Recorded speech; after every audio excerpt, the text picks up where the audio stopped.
ఏ శుభకార్యానికైనా శుభారంభం.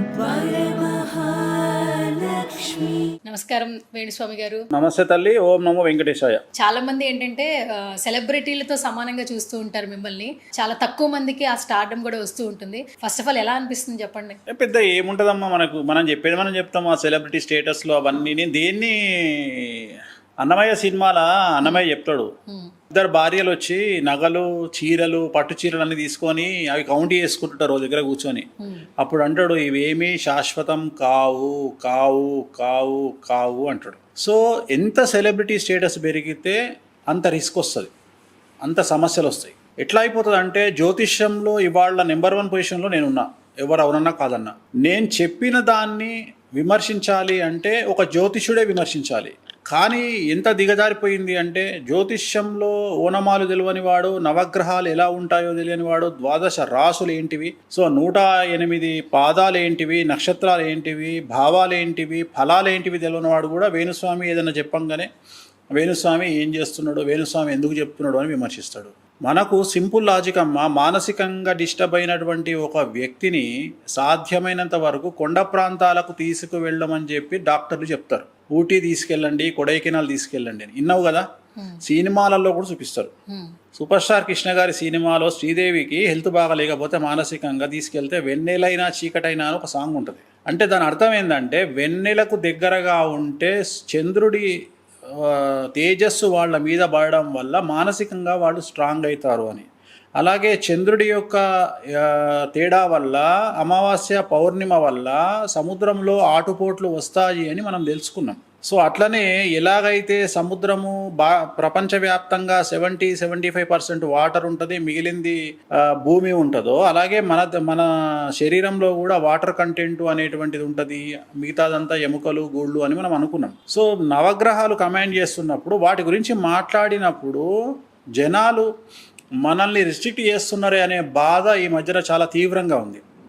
ఎందుకంటే ఒక కెమెరామెన్ గురించి ఉదాహరణ, ఇప్పుడు ఆ బాబు కెమెరా పెట్టి అక్కడ ఏదో చూస్తున్నాడు, నాకు అదేందో తెలియదు. నేను ఆయన దగ్గరికి పోయి ఏందయా అని నేను అంటే, నువ్వు ఇట్లెందుకు పెట్టినావు కెమెరా అంటే, నన్ను వెర్రినా కొడుకే అనుకుంటారు. ఎందుకంటే కెమెరా గురించి నాకు ఏం తెలియనప్పుడు నేను ఆ పిల్లవాడి జోలికి ఎందుకు పోవాలి, దాంట్లో వేలెందుకు పెట్టాలి.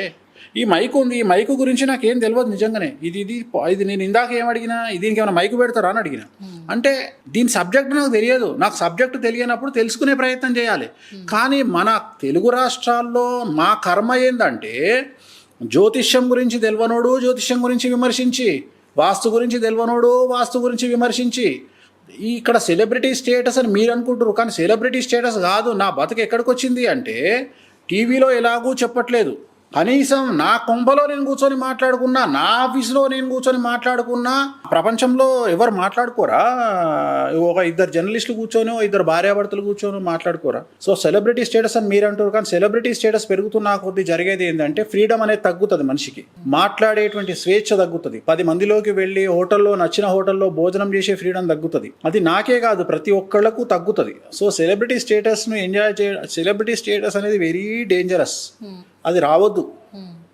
కాకపోతే ఏంటంటే, దాంట్లో మజా ఉంది అని అనుకుంటారు. నేను మజా ఉంది అనుకోను, నేను సామాన్యమైన మనిషిగానే ఉంటా. ఇప్పుడు నన్ను ఇన్నిసార్లు చూసినావు నువ్వు, ఎక్కడైనా నాలో సెలబ్రిటీ అనేటువంటి అహం కానీ బిల్డప్ కానీ నీకు అనిపించిందా? పర్సనల్గా అయితే అనిపించలేదు. అంటే ఇంకేముంటుంది, ఇంకా వేరే ఏముంటుంది? ఎప్పుడైనా మాటలు వైరల్ అవుతున్నప్పుడు చూస్తున్నా బయట కెమెరాలో కాదు. నేను ఇప్పుడు ఇన్ని రోజులు మా పరిచయంలో ఒక్కనాడన్నా నేను అహంభావంగా నీ దగ్గర ఉండడం కానీ మాట్లాడడం కానీ ఎక్కడైనా కనిపించిందా? చాలా సింపుల్గా ఉంటాం. నేను డ్రైవర్తో సమానంగా చూస్తా, నేను పనివాడిని సమానంగా చూస్తా. సో ఆ సెలబ్రిటీ స్టేటస్లు ఇవన్నీ నేను ఏమంటా అంటే శాశ్వతం కాదు. సో రెండోది, ఎంత స్టేటస్ పెరిగితే ముఖ్యమంత్రి గొప్ప అని మనం అనుకుంటాం, కానీ ముఖ్యమంత్రికి ఉండే సమస్యలు ఎవరికి ఉండవు. అట్లనే ఒక హీరో గొప్ప అని మనం అనుకుంటాం. ఆ హీరో ఫెయిల్ అయితే, సినిమా ఫెయిల్ అయితే, ఆ హీరో పడే కష్టం ఎవరికి రాదు. ఒక్క సినిమా పోతే ఆ హీరో 5 సంవత్సరాలు బయటికి రాలేడు. అంటే అంత డిప్రెషన్లోకి వెళ్ళిపోతారు. ఒక హీరోయిన్ సినిమా ఫెయిల్ అయితే డిప్రెషన్లోకి వెళ్ళిపోతుంది. సో చాలా ఈజీగా మనం మేనేజ్ చేస్తాము. సో నా మీద కూడా ఎంత ప్రెషర్ ఉంటుంది అంటే, ఒక ప్రిడిక్షన్ చెప్పినప్పుడు అది జరగకపోతే చాలా ప్రెషర్ ఉంటుంది నా మీద. సో చాలామంది చాలా రకాలుగా విమర్శిస్తారు, బయటకు వచ్చి మాట్లాడితే కానీ తెలియదు కదా. అంటే ఇక్కడ ఏమంటారంటే, మనకు నిజాయితీతో పాటు సక్సెస్ రేట్ కూడా ముఖ్యం. సో సక్సెస్ రేట్ ఉంటేనే సినిమా ఇండస్ట్రీ అయినా, డైరెక్టర్లైనా సక్సెస్ రేటు ఉన్న వాళ్ళకే చెల్లుబాటు ఉంటుంది. సెలబ్రిటీ స్టేటస్ అనేది ఎప్పుడూ శాశ్వతం కాదు, పోతూనే ఉంటుంది, వస్తూనే ఉంటుంది. అది పెద్ద శాశ్వతం కాదు. ఇవాళ రేపు సోషల్ మీడియా సెలబ్రిటీ లాస్ట్కు కుంభమేళాల పూసలు అమ్ముకునే అమ్మాయిని తీసుకొచ్చి ఇవాళ ఫ్లైట్లు ఎక్కించి ఎక్కడెక్కడో తిప్పుతున్నారు. సో ఆమె ఎన్ని రోజులు ఇట్లుంటుందో తెలియదు, ఉన్నన్ని రోజులు అనుభవించాలి, తర్వాత మళ్ళీ దుకాణం బంద్. అన్నిటికంటే ముఖ్యం ఏంటంటే అమితాబ్ బచ్చన్ చేసే షో కోన్ బరేగా కరోడుపతిలో ఎవరైతే కోట్ల రూపాయలు సంపాదించారో వాళ్ళందరూ రోడ్డు మీద ఉన్నారు. ఇప్పుడు వాళ్ళందరూ గొప్ప అని మనం అనుకుంటాం. వాళ్ళకు తెలివి ఉంది కానీ డబ్బిస్తే హ్యాండిల్ చేసే తెలివి లేదు. వాళ్ళందరూ ఇవాళ మైనస్లోకి వెళ్ళిపోయారు. సో బ్యాంక్రప్ట్ అయిపోయారు మొత్తం, అంటే లోన్ల పాలైపోయారు వాళ్ళంతా. సో చాలా కష్టం సెలబ్రిటీ స్టేటస్ నిలబెట్టుకో. ఈ ప్రపంచంలో 3 విషయాలు చాలా ఈజీ, 3 విషయాలు చాలా కష్టం.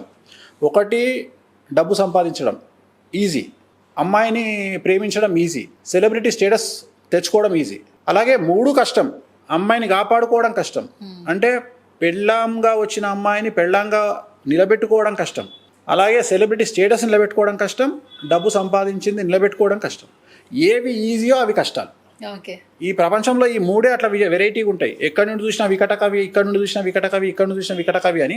ఈ 3 ఈజీ, 3 కష్టం. సో చాలా రిస్క్ ఉంటుంది, వీటిని బ్యాలెన్స్ చేయడంలో చాలా రిస్క్ ఉంటుంది. రెండోది వీటి మీద సమాజం దృష్టి చాలా ఎక్కువగా ఉంటుంది, సోషల్ మీడియా దృష్టి చాలా ఎక్కువగా ఉంటుంది. నిన్నటి వరకు అడ్డగోలుగా సంపాదించినటువంటి ఇన్ఫ్లుయెన్సర్స్, యూట్యూబర్స్ సడన్గా ఇవాళ రాత్రి టెన్షన్తో ఉన్న వీడియోలు అన్నీ డిలీట్ చేసుకొని ఇప్పుడు నెలకొచ్చే రెవెన్యూ రాకుండా, అటు ఇన్స్టాగ్రామ్లో యాడ్లు లేకుండా ఒక్కసారి వాళ్ళ ఫైనాన్షియల్ స్టాండర్డ్స్ మొత్తం పడిపోతాయి ఇప్పుడు ఈ కేసుల వల్ల, బెట్టింగ్ యాప్స్ వల్ల.